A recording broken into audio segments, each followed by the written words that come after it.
Jeremy here with another how-to video.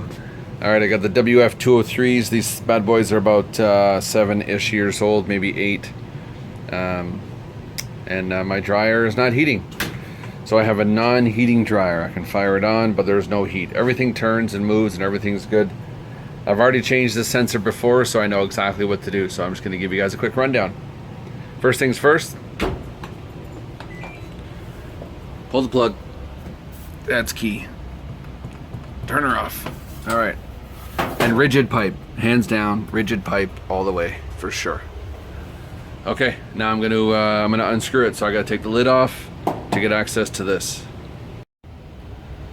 Okay, so we got 2 screws, one there and one there, and we're gonna pop the lid off. All right, screws are gone. So the easiest way to do this is just to give it a hit. There you go. Off comes the lid. Save that over here. Okay, so now we got our nice stainless steel drum exposed. Pretty simple. Looking good.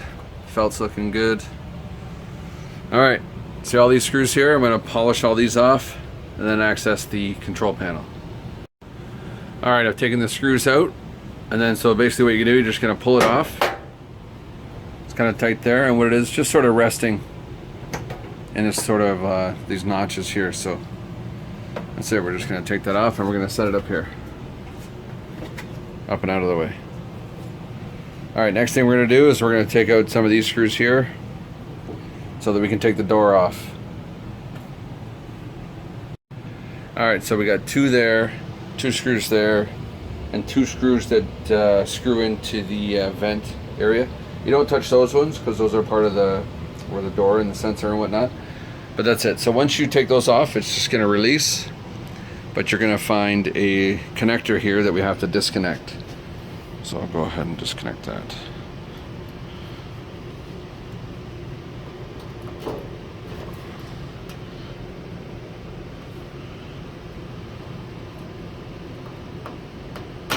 Okay, so there we go. We got that disconnected.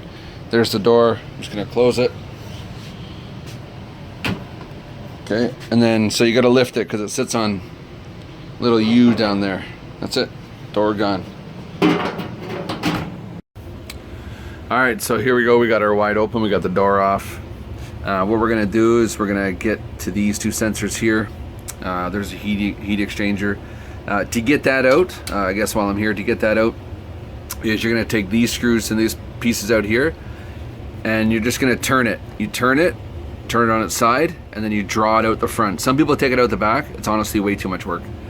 So what we're going to do here is we're just going to pull these off, lay them down. The good thing to do too, if you want, is to take a picture before you unplug those, just so you know what's going on. And then honestly, the easiest thing to do is I'm going to take both of these sensors with me, and I'll probably buy them both because I'm not 100% sure which one it is. So the easiest thing to do is just pull this guy out and then take this whole thing with you. So there's the sensors in the back. One of those is gone for whatever reason, and then so now you have them both. Take them with you. They can check them with ohm meters to see which one's broken, but that's the easiest thing to do. Take them both with you. Alright guys, so I knew I said I wasn't going to take this out, but I'm going to take it out. It is Friday.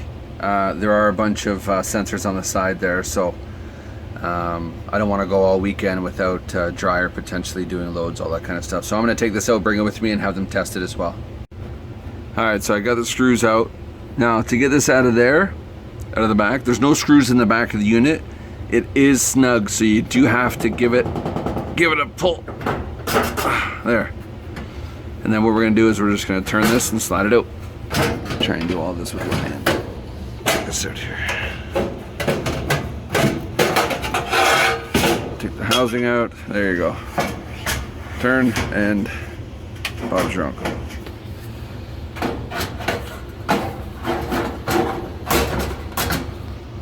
Alright, so there's a clip here. Just undo this clip so you can loosen all these wires here. And then what we're going to do is we're just going to pull all these points out. I'm going to take a picture first just to make sure I keep the order. So okay, so I went and got I had to actually get a new heater coil. So I took this in, and let's see if you can zoom in on that there. That sensor right here was defective, which means the coil has burnt out. So I got a new coil, put it back together, I reattached all the wires according to the picture that I took to make sure that I was wiring it up properly, and I reconnected the connector here, and I reconnected these connectors, and this is all screwed in and ready to go. Got the deflector shield back on. Again, the picture allowed me to wire those up properly. So all connected back together, heating unit, and I'm gonna put it back together and we'll give it a go. All right, so we're gonna put the door on. Again, there's your little U channels there. Those little U channels, there's 3 of them. They sit right on the bottom of the door. So lift it up. 1, 2, 3. Then we got to make this connector here.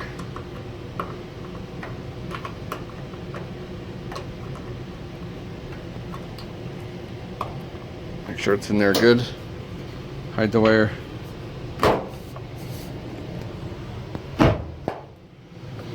All right, there you have it. I'm gonna pop those screws in. Okay, so we got our screws in, there. Don't forget about those 2. The screw in to hold the bottom in. And we're gonna set this into place.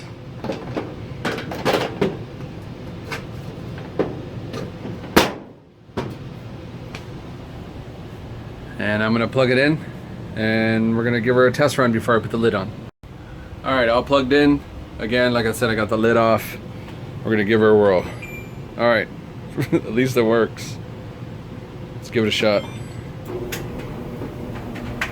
There's your dryer turning.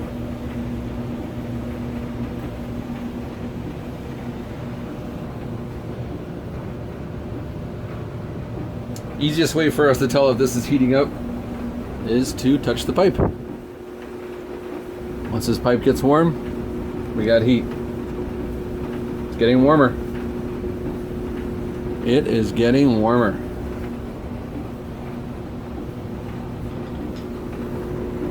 Yes. Quickly. Lots of heat. All right, putting the lid on. That's how you service a Samsung dryer. Okay, guys. Hopefully that helps. We'll see you in the next one. Have a good one.